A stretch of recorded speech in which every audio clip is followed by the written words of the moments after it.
Estornino, Estrella. Star, Stern. Starling, Star. Étourneau. Votre nom vient des étoiles. On ne sait plus s'il est inspiré de vos murmurations, ces vols que vous effectuez en nombre astronomique, ou de votre plumage moucheté de blanc. Et comme les étoiles, nos observations télescopiques nous permettent de nous approcher un peu plus de vous, de mieux vous contempler, pour mieux vous comprendre.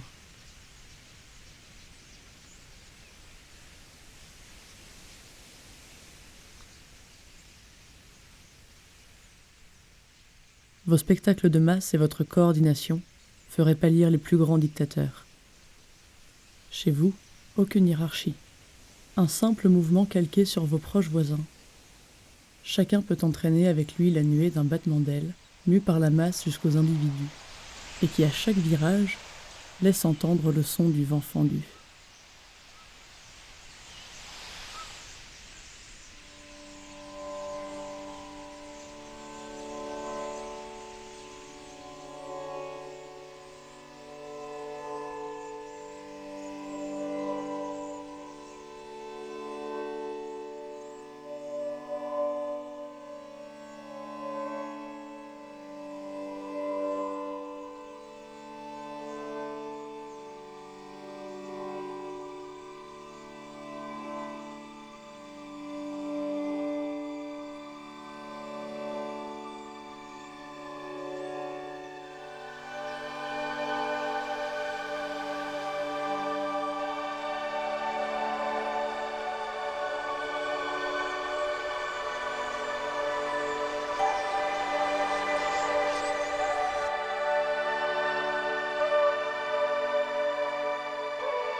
L'aube vous divise, et par petits groupes, vous vous dirigez vers la campagne environnante pour vous nourrir. Dans certains pays, on vous y attend même pour débarrasser les champs de potentiels parasites.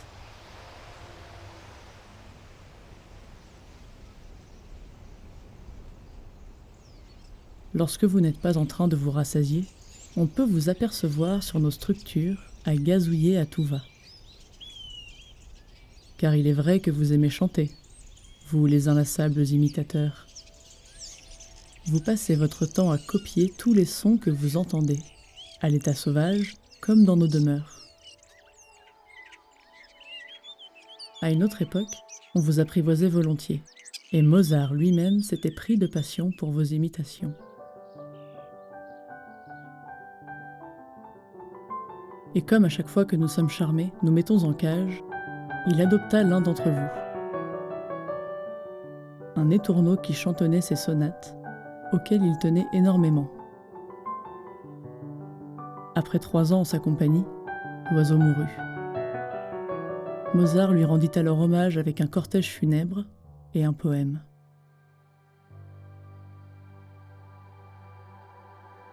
Hier ruht ein lieber Narr, ein Vogelstar. Nur in den besten Jahren musst er erfahren, des Todes bittern Schmerz. Mir blutet das Herz, wenn ich daran gedenke. O Leser, schenke auch du ein Tränchen hin. Er war nicht schlimm, nur war er etwas munter, doch auch mitunter ein lieberloser Schalk und drum kein Dank. Ich wett, er ist schon oben, um mich zu loben, für diesen Freundschaftsdienst ohne Gewinst. Dann wie er unvermutet sich hat verblödet, dacht er nicht an den Mann, der so schön reimen kann.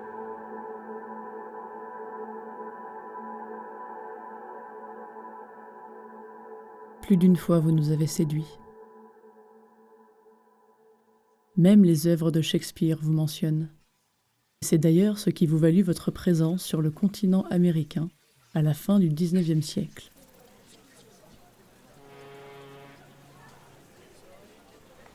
C'était le temps où l'Amérique s'inspirait de l'Europe.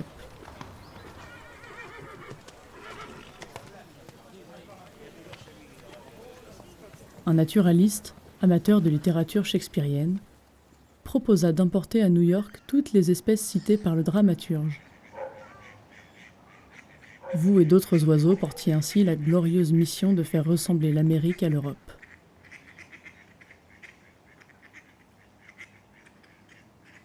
Il libéra ainsi une soixantaine d'entre vous, pour la première fois, à Central Park en 1890. Qui aurait pu penser que votre capacité d'adaptation était telle que d'une poignée d'individus, vous pourriez envahir le ciel? Aux États-Unis, vous êtes plus de 200 millions aujourd'hui, faisant de vous l'espèce d'oiseau considérée la plus nuisible. Car nuisible, vous pouvez le devenir, sitôt que vous franchissez les limites de nos territoires. Poitiers, tour de véhicule animalier. Véhicule animalier, Poitiers. Un véhicule animalier demande l'accès à la principale pour l'effarouchement avant le départ du premier Ryanair. Procède, effarouche, rappelle piste dégagée. Reçu, je procède sur la principale, je rappellerai piste dégagée. Le problème, c'est pour les collisions. Parce que quand il y a beaucoup de tourneaux aux abords de la piste, s'il y en a trop ou s'ils s'en vont pas, ils peuvent pas se poser les avions. Autrement, s'ils se posent, ils risquent d'en ingérer dans les réacteurs et ça cause beaucoup de dégâts. Donc c'est pour ça qu'on est obligé de faire le nécessaire pour pas que les oiseaux ils s'approchent trop près de la piste. Pour leur faire voir qu'ils n'ont pas tous les droits.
Et croyez-moi que J'ai un paquet d'amis qui sont huissiers, qui ont fait des constats, qui reviennent encore ce soir ou demain faire des constats. Vous êtes quand même mon assureur, vous êtes aussi mes banques. Et ben, si je ne peux pas faire confiance à mes assureurs et ma banque, et ben, c'est pas grave. De toute façon, ma maison est repeinte. C'est connu de partout. Si vous ne pouvez rien faire, c'est connu. C'est pas grave. Vous allez faire.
S'émerveiller sans toucher.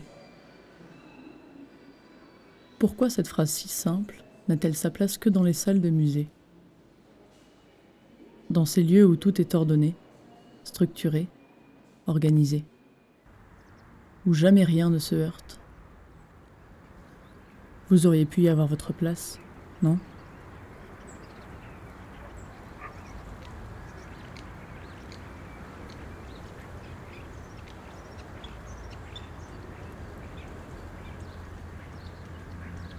Quand ils sont en bande, quand ils sont très nombreux, ils représentent un vrai danger pour l'humain.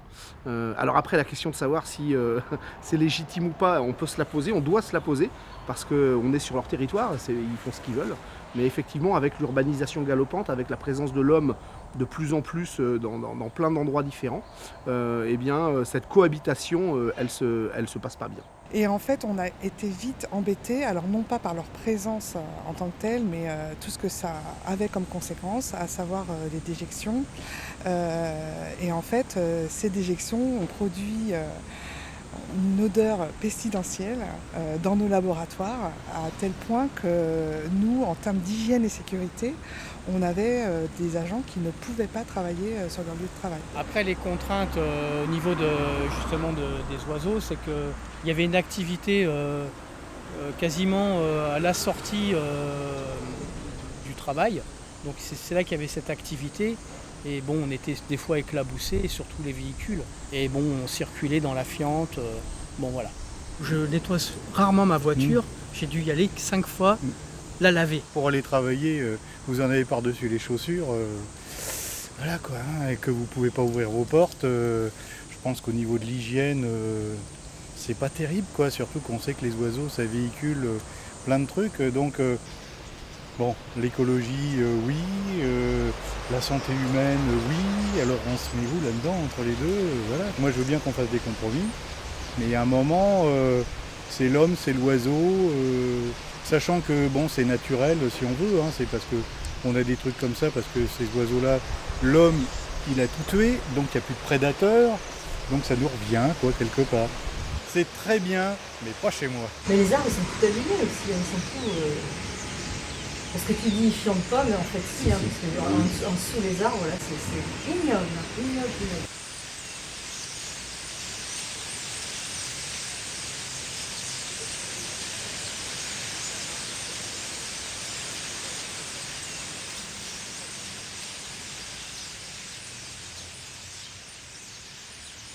Nuisance olfactive, sonore, visuelle.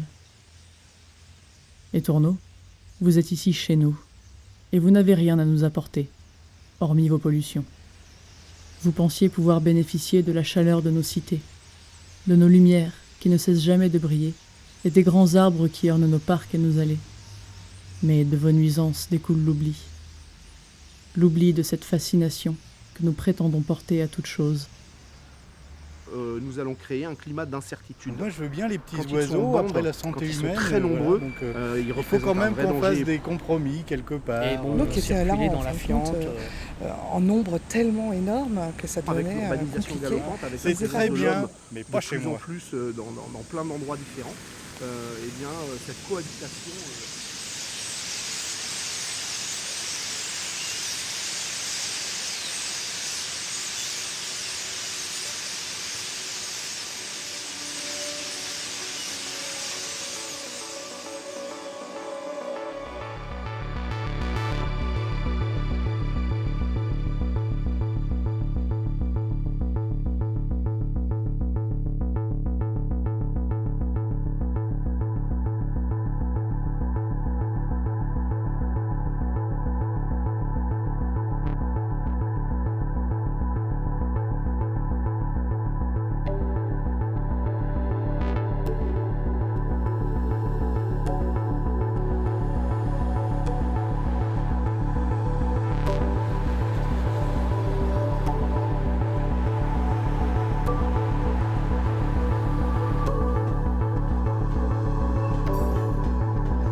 Étourneau, ta communauté s'est dissoute pour mieux se reproduire.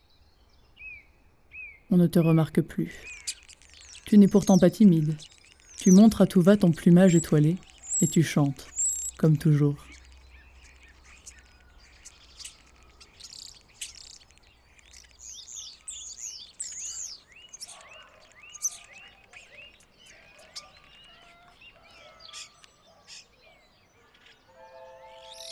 En solitaire, tu es maintenant loin des reproches que l'on te fait. Tu as pourtant continué de prendre part à la vie humaine. Il faut dire que tu es tellement né pour vivre en société que tu ne vas pas seulement de compagnie avec ta seule espèce.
Reste discret et tourneau.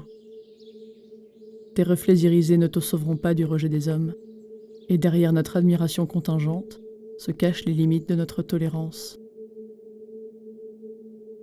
Car des autres, nous n'acceptons que les murmures.